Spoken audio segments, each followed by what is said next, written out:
Today we shall discuss the state of India's economy and recommended solutions to overcome the problems.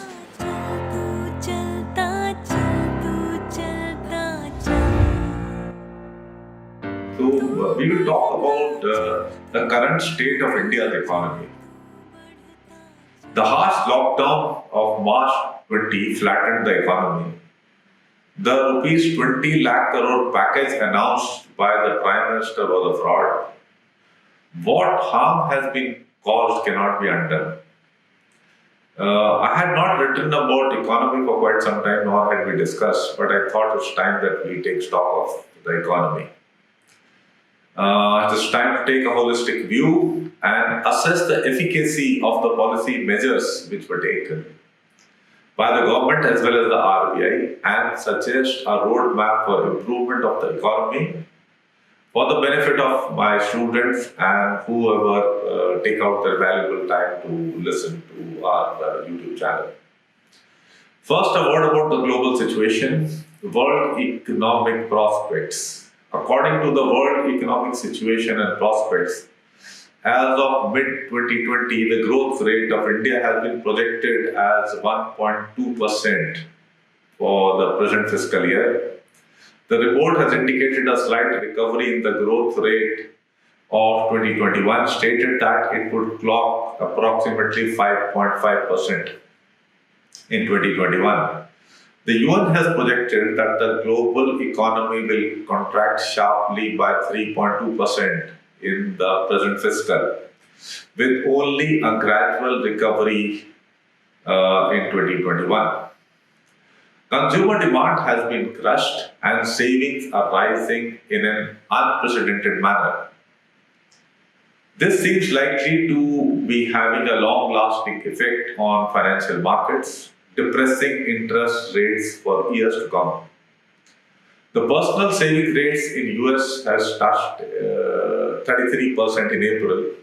In the Eurozone, the household saving ratio is expected to rise from 13% to around 19% this year and remain at historically high levels in 2021.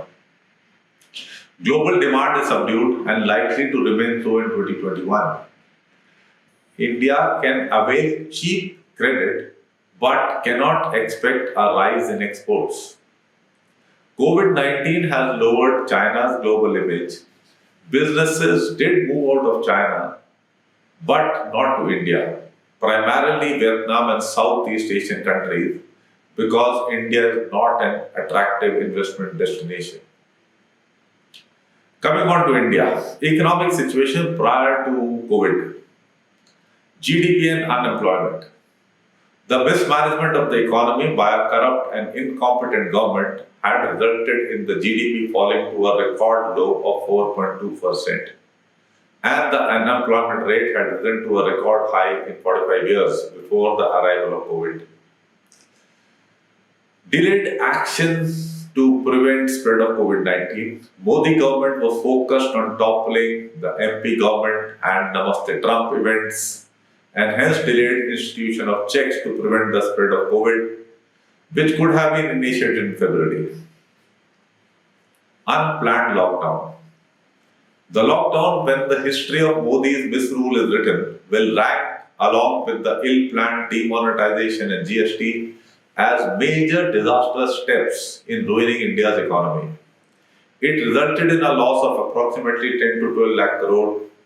It did not prevent the spread of COVID, caused immense hardships to all Indians, particularly the poor and migrant laborers.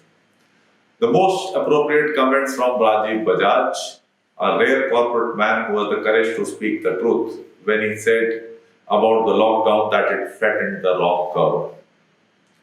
Prashant Bhushan has filed a PIL against the government for the handling of COVID-19 crisis. In his words, it is gross mismanagement at many levels. It's so serious and so negligent, it borders on the criminal. Now let us see the efficacy of the steps taken by the government. MSME support. MSME are the growth accelerators of the Indian economy, contributing about 30% of our GDP. In terms of exports, They are an integral part of the supply chain and contribute about 40% of the overall exports. They play an important role in employment generation as they employ about 11 crore people. Rupees 3 lakh crore guarantee was announced for the MSMEs by the government. The government has amended the General Financial Rules 2017 to disallow global tenders in government procurement up to 200 crore, as announced in the Atmanirbhar Bharat package. This step is expected to create more opportunities for domestic players and will allow the local industry to gain from the initiative. It is a good step. Comments.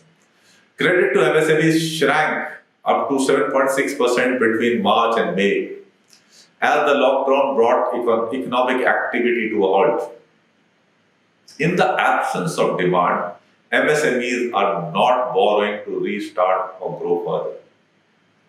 Coming on to MG Narega, an additional amount of rupees 40,000 crore was released for COVID-19.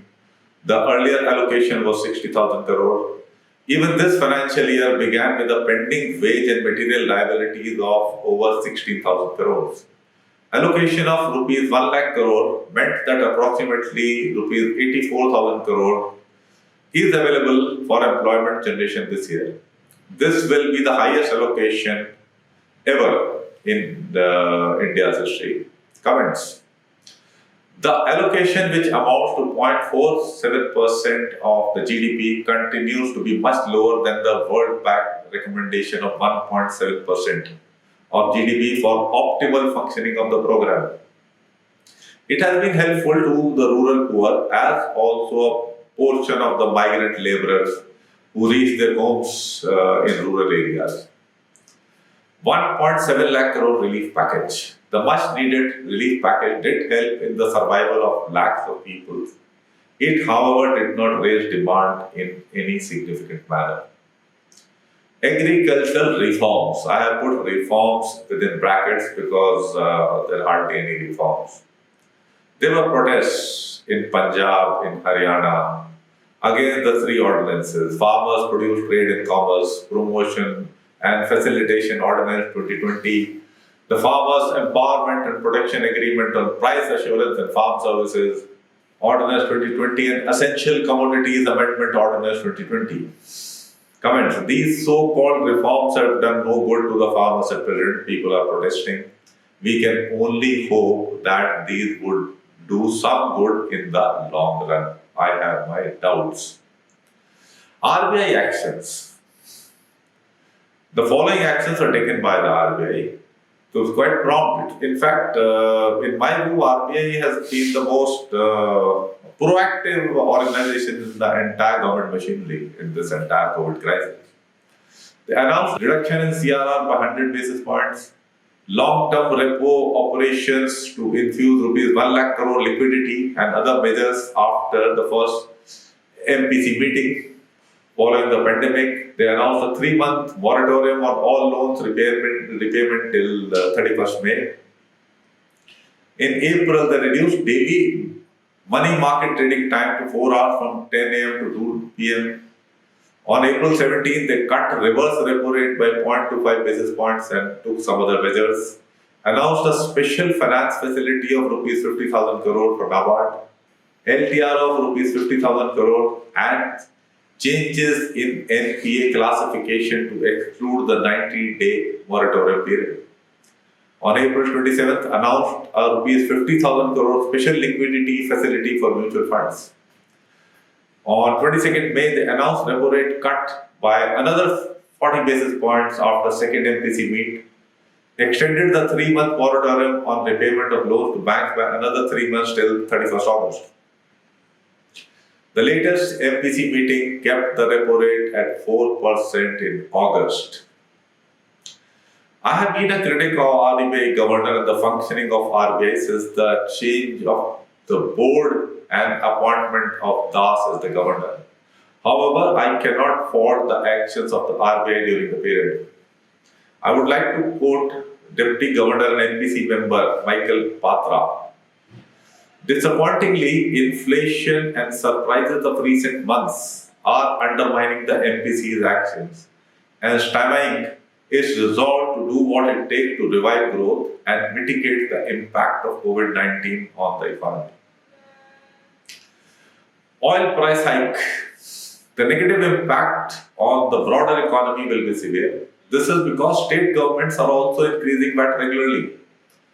For example, petrol and diesel prices in Delhi increased by 1.67 and rupees 7.1 respectively after Delhi government hiked VAT on fuel. India charges the maximum tax on petrol and diesel, and this makes oil consuming sectors less competitive compared to other countries. These are forced to pay more even as competitors in other countries get the same fuel for less. Another thing, boycott China. China is India's second largest trading partner after the US. It accounts for nearly 12% of India's imports across sectors such as chemicals, automotive components, consumer electronics, and pharmaceuticals. At least 70% of India's drug intermediary needs are fulfilled by China. Sudarshan Jain, president of the Indian Pharmaceutical Alliance, told the BBC, although India has announced a new drug policy to become more self-reliant in drugs, he says it will take time.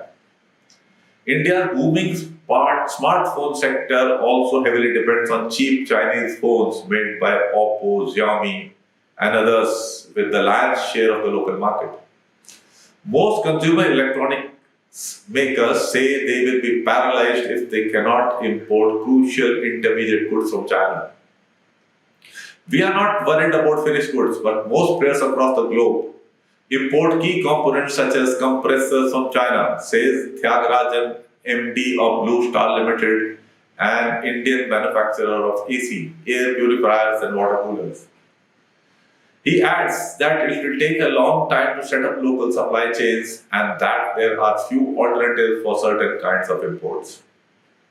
China funds India's unicorns. India and China have become increasingly integrated in recent years. Chinese money, for instance, has penetrated India's technology sector, with companies like Alibaba and Tencent strategically pumping in billions of dollars into Indian startups such as Zomato, Paytm, BigBasket, and Ola. This has led to Chinese giants deeply embedding themselves in India's socio-economic and technology ecosystem, according to Gateway House, a Mumbai-based think tank. There have been more than 90% Chinese investments in Indian startups, most of them made over the last 5 years. 18 out of 30 Indian unicorns valued at over 1 billion have a Chinese investor, says Amit Bhandari, an analyst at Gateway House. Manufacturing. India's domestic manufacturing sector can substitute as much as 25% of total import from China, according to new findings from Equity, a ratings agency. This would lead to a reduced import bill of $85 billion in a single year. Handicrafts, for instance, is a category where India imported $431 million worth of goods from China in 2020. This can be altered without any significant reciprocal exports. From India's standpoint, none of this is likely to play out without grave consequences on the economy, especially during a severe downturn. China, on the other hand, is less concerned since India accounts for only 3% of its exports. This is a figure which you must understand and remember well. By this boycott China, we are not going to hurt China in a serious manner. We are going to hurt ourselves. Let's be very clear. So far, Beijing has restrained in its reaction to the growing backlash in India. A recent op-ed in the Daily Global Times, this is the Chinese reporter, warned that China's restraint is not weakness. It says it would be extremely dangerous for India to allow anti-China groups to stir up public opinion, thus escalating tensions, and adds that the focus should instead be on economic recovery. Atmanirbhar. Coming back to the notion of self-sufficiency and self-reliance is a very old idea. As much as these are desirable goals in the modern economy, they are often either not achievable or achievable in a counterproductive manner. Let us take an example. India is very proud of its self-sufficiency in food grains. When it comes to fertilizers, which arguably are the most important input towards achieving self-sufficiency in food grains, India is not self-sufficient. This is true for all the main fertilizers, urea, phosphorus, and potassium. Worse, in all likelihood, India would never be. At present, India imports two-thirds of its requirements of fertilizers. Diverting all domestic natural gas to fertilizers would come at the cost of power generation, CNG, etc. The unplanned and sudden moves, like most of Modi's actions, towards self-reliance will come at a cost to the consumers, who will have to either pay more for an Indian alternative or make do with a less efficient Indian alternative instead of enjoying the best products at the lowest prices possible. In that sense, as things stand, this policy, like many in India's long past, simply robs the consumer to pay the producers who tend to be better at lobbying for their interests than being globally competitive. In the months towards achieving the goal of Atmanirbhar, we hope to see some concrete policy steps, because without them, this initiative is likely to fail like Make in India. I worry that this step does not set back India's economic growth the way the first wave of economic nationalism did immediately after independence. Now let us have a look at the present state of the economy, the GDP. The GDP before lockdown was 0.2%. As per RBI, it is expected to go into the negative in this year. Demand. Domestic demand accounts for about 58% of our GDP. This is in a bad state. No sincere efforts have been made by the government to raise demand. Public investment. I could not get any worthwhile information from any authorized source on the subject. If any of the students has got, please share when we are discussing. Private investment. Household financial liabilities had fallen to 2.9% of gross national disposable income in 2019-20 from 4% in 18-19. Even before COVID-19, it would have fallen even lower now. On the investment side, the prospects of a pickup in the private sector capex cycle also appear to be bleak. Services sector, IT. India's growth story has been driven by services, which has a 55% share in the economy. India is fast becoming a major quality service provider. Before COVID, the sector was booming. The widely tracked Nikkei India PMI index stood at 57.5 in February, up from 55.5 in Jan. However, IHS Market India Services Index reports that the services sector has been contracting for 5 consecutive months since March, with an index of 34.2. In PMI jargon, the 50 mark level separates expansion from contraction. Given the uncertainty in the world market and the projected slowdown of developed economies by 8% this year, India's services-led growth has to depend mostly on the domestic economy. Tourism. The tourism industry, which contributed nearly 10% of GDP, is now witnessing a large-scale reduction in jobs, and operating returns have plummeted to 10% of previous revenues for most. Aviation. If the center of aviation is to be believed, the aviation sector is expected to have lost $3.6 billion in the 3 months leading up to June. The number of potential job losses in the sector gives an even harder jolt to an already dwindling economy. After holding rounds of meetings with industry representatives and making several references to its condition in speeches, the government is not aloof from the catastrophic consequences suffered by the sector. From tourism, aviation, shipping, space to call centers and delivery services, the standstill in activities is bound to have a knockout effect on employment, production, and the economy as a whole. The big picture suggests that the current relief provisions for the primary and secondary sectors would also be nullified as a consequence of neglecting the tertiary sector, that is the services sector. An immunity building exercise through capital infusion and appropriate relaxation in relevant sectors will help the economy to survive the pandemic.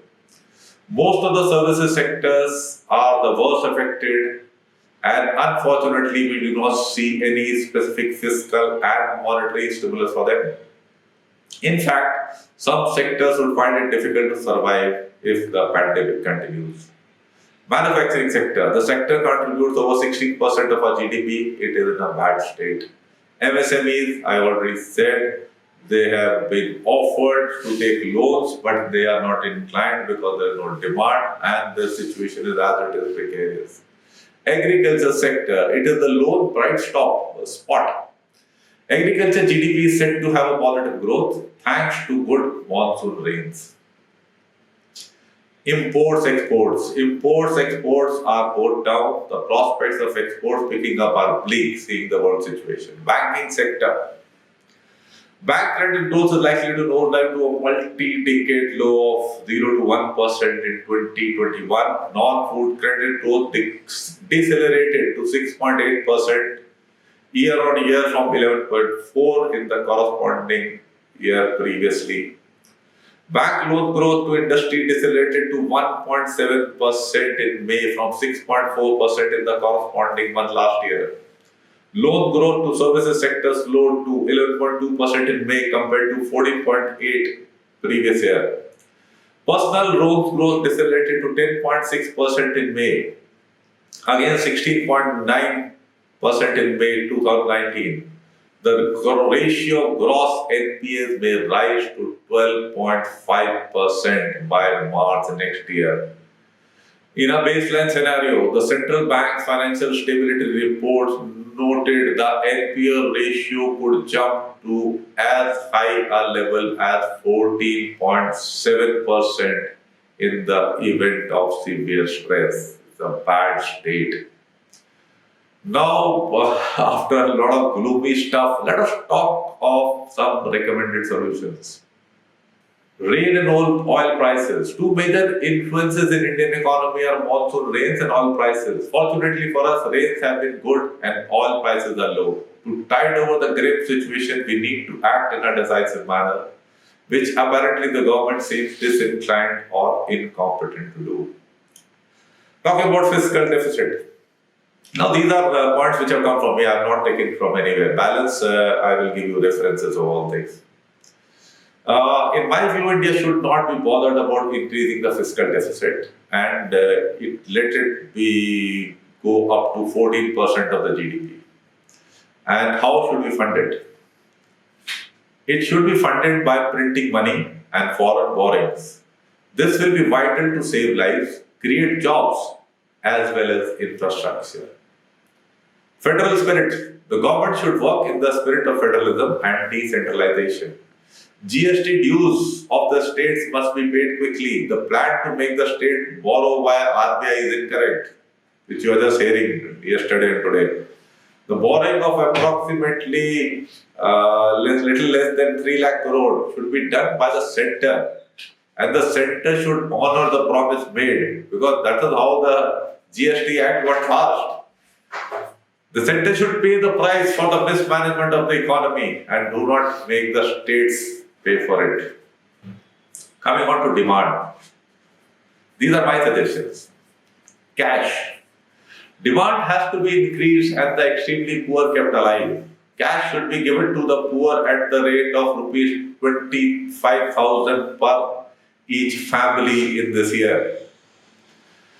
Infrastructure, jobs, money. A McKinsey report has advised that India needs to create 9 crore non-farm jobs in the coming 10 years. To do so, India needs to spend at least rupees 3 lakh crore on valuable infrastructure, not projects like the Central Vista. This will have a multiplier effect by generating demand for construction material, creating jobs and generating incomes. Income tax. Income tax must be drastically cut down. This will increase disposable income and generate demand. Agriculture sector. The government should establish an all-party committee to plan and implement genuine agriculture reforms, unlike the unilateral ones passed through the recent ordinances. MSMEs. The government should establish an all-party committee to plan and implement genuine MSME reforms to include fiscal measures, because monetary measures in the current situation have failed to give results. Taxes on oil. The extremely high taxes on oil should be eliminated. This will help to reduce inflation and provide room for reduction in interest rates and provide greater competitiveness to Indian industry. Services sector. In the short run, the government needs to make cuts in VAT, which ranges from 0 to 30% of aviation fuel, make provisions for GST holidays, compensate for wages of workers under distress, and draft flexible terms for working capital credit. Atmanirbhar. The government should establish an all-party committee to plan and implement a practical long-term plan for Atmanirbhar Bharat.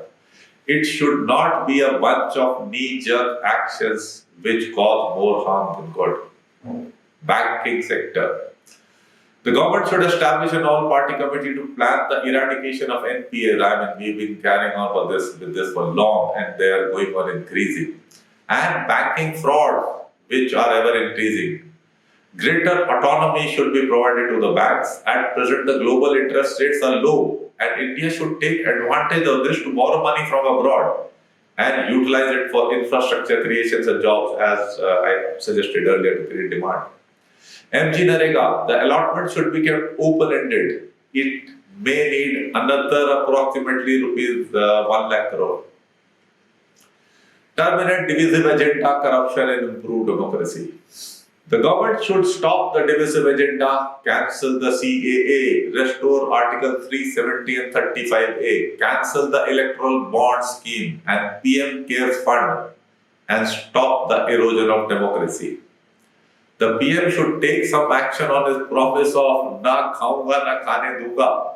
In the end, I only hope the government pays heed to at least some of the above ideas and brings India out of the self-created mess. It is not an act of God.